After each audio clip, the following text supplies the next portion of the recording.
are the Sci-Fi Channel.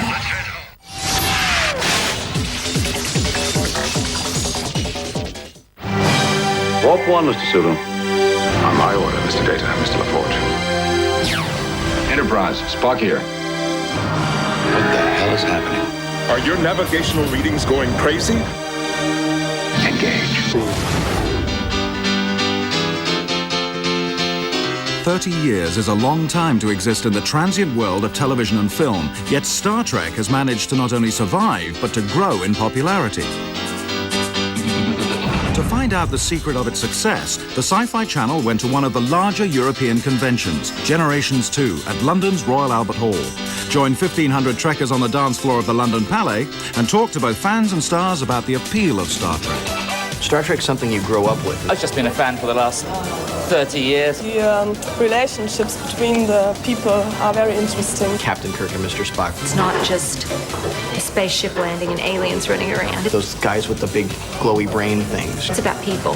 The Klingons and the Gorn. I want to tell you how happy I am to be assigned to the Enterprise. There's something about it that has a universality that appeals to people all over the world. It gives hope for the future. You see the future with not everything's gone bad, but everything's gone well. Star Trek shows that we as a people are able to overcome extremely petty differences. We've really got sexual equality down to a T. I always loved the continuity of the show. They took the time to really link it. I love Captain Kirk. I think he's wonderful. It does give you hope for the future. There's nothing else like it. Star Trek is a vision of people of different races and cultures and, of course, planet origins working together to a common goal. Our world is reactivated. Our people express their gratitude. It's well thought out plots, dramas. The characters and the actors. At least we're here 400 years from now, and I think that there's a kind of a hope and an optimism about that that's very attractive. Excitement, adventure, challenge. It's a great thing. You have fun. Every television program all rolled into one. It's an alternate reality. These people like science and they like narrative, and this combines both of them. To discover what goes on behind the scenes of an event like this, we spoke to one of the organisers, Master of Ceremonies Bob Benton. Let's welcome George Pye.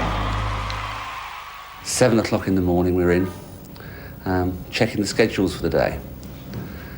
And invariably many changes. Good morning and happy Easter to you all. This venue, I must say, is probably the best venue any Star Trek actor has performed at. Here I am in this absolutely undreamt of setting here in the Royal Albert Hall. They're nervous. Even famous people, Avery, Brooks, all the rest of them. Star Trek is celebrating our 30th birthday. All I know is there are going to be 6,000 people here, and I've never spoken to a crowd that large before. I'm used to speaking to getting excited when there's 500 people. Geez, there's 500 people. How am I going to have time to talk to all these people? My girlfriend and I were sitting backstage, and she said to me, "Are you nervous?" I was trying to calm her down. Of course not. I've done this before. I completely lied to her. And then when they come off after their hour, just get them a drink quick. I'm hoping to see Rob Picard, the holographic doctor from Voyager again. I thought it was really funny when I was here yesterday. Star Trek is the only phenomenon where a guy like me, who basically looks like a shoe salesman, could be treated like a rock star. It's really an extraordinary experience. I wanted to see Neelix, Evan Phillips. It's like doing a one-man show without a script, and I tend to get a little bit nervous about what to say, but they usually ask questions, and that stimulates me. And just sharing things that hopefully a lot of people haven't heard yet and telling the behind-the-scenes stories. I mean, who wouldn't want to go into a room full of people who are dying to listen to you speak? I always explain when I get asked the question why I like conventions. I say, there's a whole enthusiastic crowd hanging on your every word. I said, I live with 3 women who pay no attention to me, so it's a delightful change in my life. You folks here are the ones who have given us this gift. Meanwhile, at the London Palais, preparations are underway for a party of cosmic proportions, and the members of the energised Star Trek fan club not attending the convention are using the pre-party time to transform themselves into alien life forms. My friends and myself, we used to just like to watch Star Trek. Straightforward makeup job, a very messy makeup job. We then thought it might be good fun to dress up as a few aliens. Nothing worse than hopefully a bit later chatting to Leonard Nimoy and whoops, half your face falls off. It just sort of went on, and trial and error. What started as very minor aliens have got more and more complicated. We have applied a very light foundation so that it could give fragility to the makeup. Basically, Sue started all the makeup, and I got really interested. So I asked whether I could help. This time I'm actually putting some hair wax on to stop it going up his nose. Well, now it's the Vulcan classic makeup, applying the famous ears. I have to take care of the configuration of the ear as well. I just have been reminded that I didn't wax that bit, so no doubt it will go up his nose. You should obtain something like this. Back at the Royal Albert Hall, money and merchandise are frantically changing hands in the dealer's room. It's definitely the premier weekend for reaching the kind of hardcore Star Trek fans. And there's probably as many as, 14,000 people here, all with money they've kind of saved up for a while to come and spend. I always think it's quite fun in the dealer's room because you have about 7 or 8 stalls with the same item on it. And I love going up and down the line, seeing which one's the cheapest, and then going back up there and saying, he's selling it cheaper than you, just to see if he puts it down. I personally will only get stuff that is limited edition. What we have actually that's very special is a working tricorder made by people who actually do lens work for NASA on the space shuttle, and it's £279, believe it or not.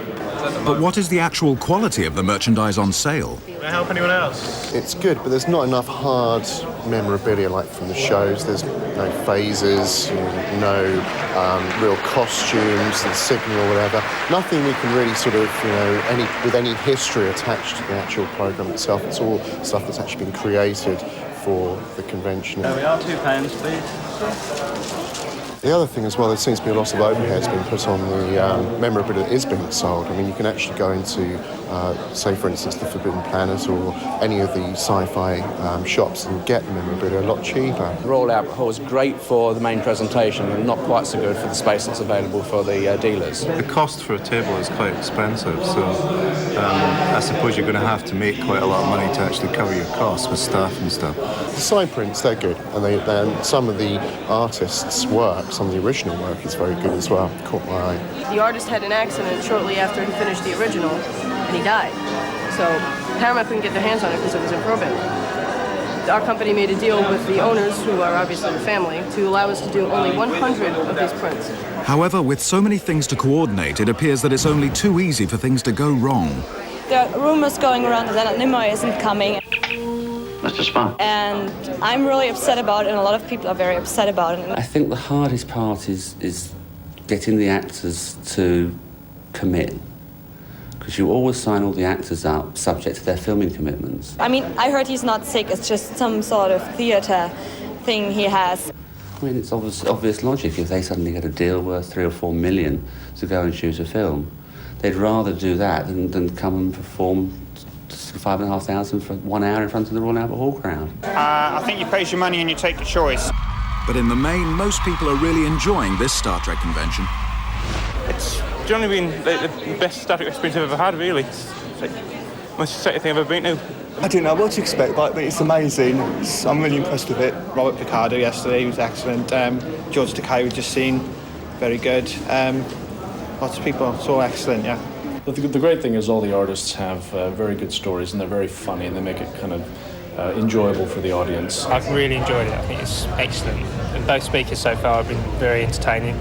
And so far we've only got to 2 stalls, and we've stopped already. So much to look at. It compares very well with other conventions.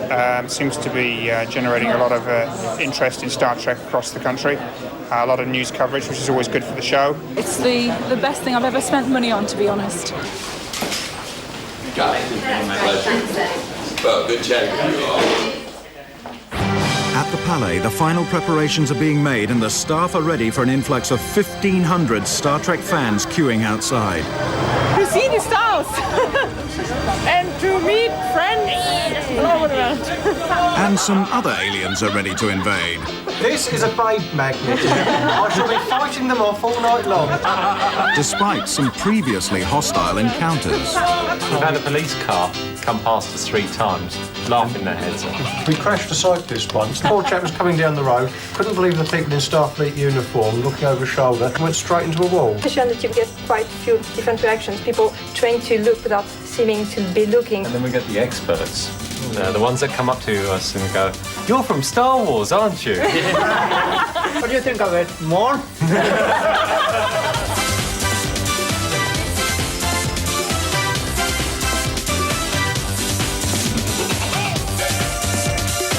I haven't played Star Trek yet, but apart from that, it's really good.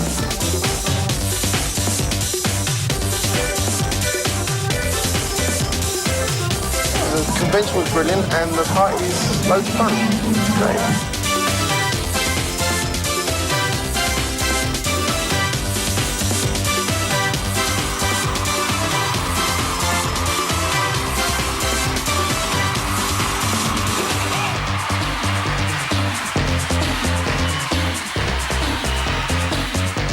Real thrill when they came on stage. It's like, I want to get them, I want to touch them.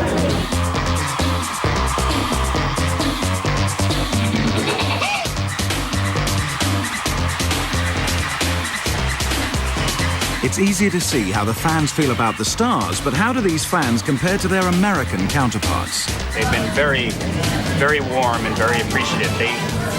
I think the fact that we travel that much further to come here makes it even more special for them. So they have been extremely gracious in the warmth of their welcome.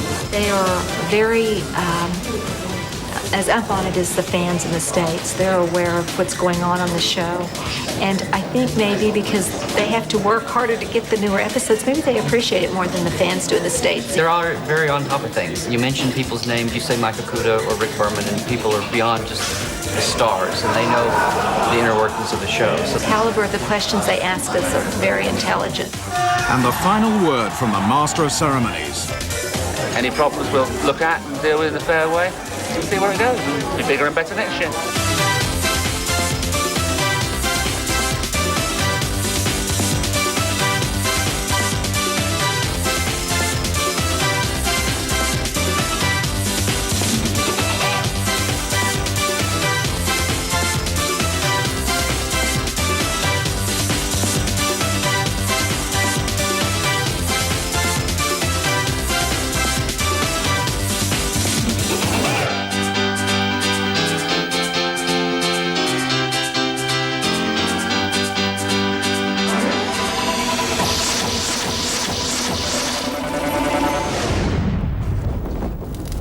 A Sci-Fi Channel original production.